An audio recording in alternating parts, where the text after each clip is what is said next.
持轴键盘问世至今已超过2年的时间，但如今主流的尺寸还是在不占桌面空间的60%。而60%的尺寸缺少了像方向键Home、Delete 这种文书处理必备的功能键，那在一般办公打字的场合就显得不那么适合了。那意外是我个人的感觉来说，我会觉得80% AKA TKL 的布局反而是最刚好的。所以半年前我评测了雾庭 80H1 时下了一个这样的标题那虽说 80H1 比 60H1 更适合在游戏、办公2种场合中使用，但 80H1 的类 TKL 布局、外壳表面工艺，还有 Laker V2 轴体的打感，还是让我觉得它没有想象中的完美。但如今又把键盘在使用体验上超越了 80H1， 而且不止在外壳做工、打字体验，甚至是效能也赢了 80H1 不止一点。没错，那就是本集影片的主角 Iconix EZ80。这把 EZ80 在上周正式开卖了，所以它是目前最新的 TKL 磁轴键盘。那接下来将由 YC 我来带大家了解 EZ80 的规格特色、打字音、优缺点，还有使用体验。如果你有在找能够同时兼具游戏和办公两用的键盘的话，或者你正在考虑购买雾庭 80H1， 那么最后我会有个购买指南有兴趣的观众记得看到最后。那么我们就来欢迎有着 0.005mm RT 精度、正 8K 回报率的 TKL 磁轴键盘 Iconix EZ80。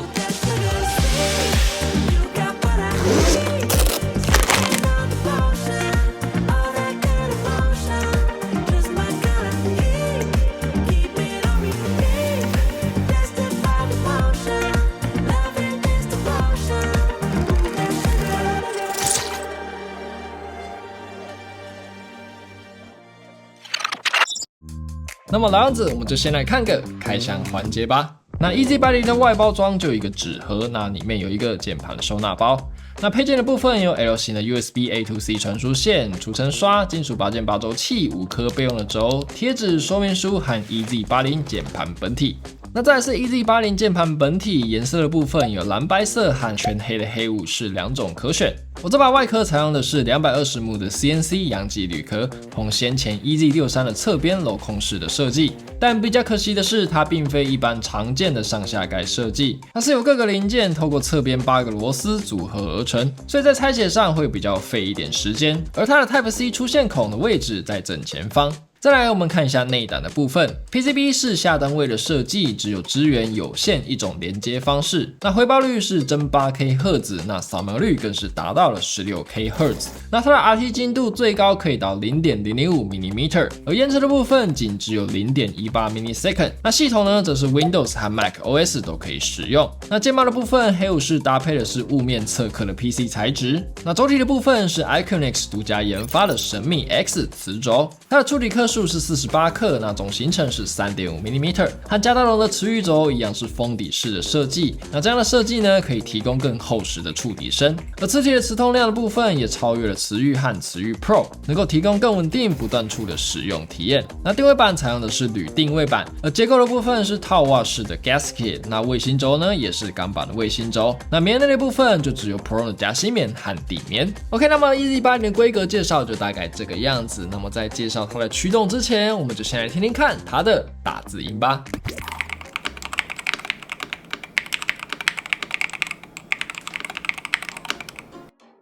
那么大家应该听得出来 ，EZ80 的打字音是偏向清脆一点的。那前面提过轴体的封底设计，让它的触底声音不会到极脆，那呈现的是一个比较温和的脆感。那手感的部分，这款神秘 X 轴的打感我自己觉得非常的滑顺。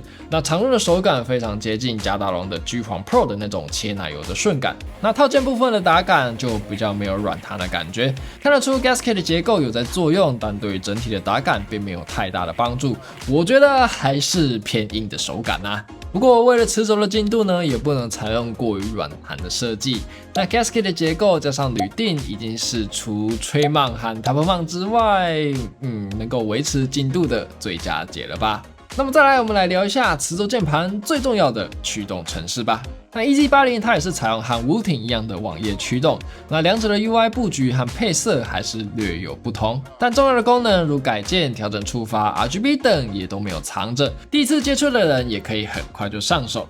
那么再来这个驱动程式啊，有一个让我觉得它很 pro 的地方，就是它可以根据轴体来进行校正。画面上大家可以看到左下角这边有6个不同的磁轴款式，因为每一款磁轴的磁通量都不同，那如果你有现有的磁轴想进行混搭的话，你就可以透过选择对应的磁轴来进行更精准的 RT 设定，那这是目前 Utility 还没有的功能哦。而提到了校正，驱动这边也有一个专门的校正页面，在这边你可以测试按键触发正不正常，或者换完轴后来到这边把所有的键位都全部校正一次。那驱动最后还有一个非常方便的地方，就是在职业预设的部分，在这个设定这边你就可以直接套用电竞选手的键盘设定档。那如果你懒得一个一个设定的话，你就可以在这边一键复制，马上开打。OK， 那么讲完了驱动，接下来聊聊 EZ80 的优缺点吧。那么首先 EZ80 最让我感到惊艳的是它的打字音和手感。以我用过的磁轴键盘来说 ，EZ80 目前的排名可以是排在 Tier 1的，那其中都要归功于 Iconix 的神秘 X 轴。那轴心的稳定度也比我现有的 Raptor H1 好很多，而滑顺度的部分则是不相上下。那第二是更适合办公使用了。除了布局是正规的 TKL 尺寸之外，让我觉得更适合办公的点在于它的设定档快速切换。按住方旋键后，功能对应的键位灯就会亮起。那前面我说过的切换设定档在 IPO 这3个键，那分别是自定、办公和电竞模式。那前面说驱动可以调整的部分啊，都是在自定档的部分。那像办公啊和电竞，大家可以看到目前都是锁住的状态。不过里面的触发行程也都还蛮符合其使用场景，例如说办公不需要太快的触发，所以全部的键程都定在 1.5mm。而电竞设定档的话，则是针对 WASD 的部分做更快速的触发设定。所以基本上如果你是超级懒人的话，那这2个设定档基本上可以无脑使用。那除非你是想要比一些Excel电竞之类的，不然基本上这2个预设的设定档已经够让你满足办公和游戏2个使用场合了。那么第3比较可惜的点是固定的高度。那 EZ80 没有额外的矫正设计本身的倾角是靠外壳决定，而目前的角度是6度。那我自己用的比较习惯的角度是7度或8度，会比较舒服一点。而解决的方式也非常简单自行垫高即可。OK， 那么解析完了 EZ80 的一些优缺点之后，接下来我们来聊聊580H1 和 EZ80 你该怎么选择吧。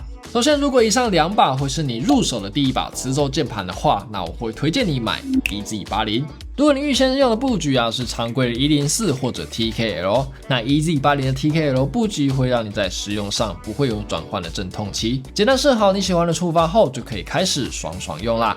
那么再来，如果你想要有一点安静的使用体验，那我会推荐你买 Wooting80H1。那 80H1 采用的是 PC 的定位板，那 PC 材质本身的特性就是闷沉麻将感，跟 EZ80 的铝锭相较之下， 80H1 的敲击音就会安静一些。